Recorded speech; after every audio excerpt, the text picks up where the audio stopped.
সরকারের প্রত্যেকটা অন্যায় রেকর্ড আছে বললেন রিজভী। বিরোধী দলের ওপর নিপীড়ন নির্যাতনের বিচার হবে বলে সরকারকে হুঁশিয়ার করেছেন বিএনপির সিনিয়র যুগ্ম মহাসচিব রুহুল কবির রিজভী। তিনি বলেন, সরকার যতই বিরোধীদের ওপর নিপীড়ন নির্যাতন করুক, একদিন এর বিচার হবেই। যেসব প্রত্যেকটা অন্যায় করা হচ্ছে তার রেকর্ড আছে। এই সরকারের পতনের সঙ্গে সঙ্গে যারা অন্যায় করেছে, যারা বাসে আগুন দিয়েছে, যারা মানুষকে গুম করেছে, যারা নিপীড়ন নির্যাতন করেছে, যারা খুন করেছে, কোনোটাই বাদ যাবে না। বিচার হবেই, তাদের শেষ রক্ষা হবে না। শুক্রবার জাতীয় প্রেস ক্লাবের সামনে জিয়া প্রজন্ম দল কেন্দ্রীয় কমিটির উদ্যোগে নেতাকর্মীদের মুক্তির দাবিতে আয়োজিত অবস্থান কর্মসূচিতে এসব কথা বলেন তিনি।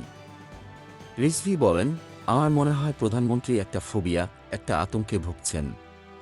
কারণ তিনি জানেন যে তার জনসমর্থন নেই। জনসমর্থন না থাকলে সেই সরকার প্রচণ্ড স্বেচ্ছাচারী হয়, ফ্যাসিস্ট হয়ে ওঠে এবং জনগণের আওয়াজ পেলেই নির্মমভাবে সেটাকে দমন করে। সেই দমনের প্রক্রিয়া নানারকম: কারাগারে বন্দী করে রাখা, আয়নাঘর তৈরি করা, রাস্তাঘাটে সন্ত্রাসী লেলিয়ে দেওয়া, আইনশৃঙ্খলা বাহিনী কর্তৃক বেধড়ক মারপিট করা, এসব চলে।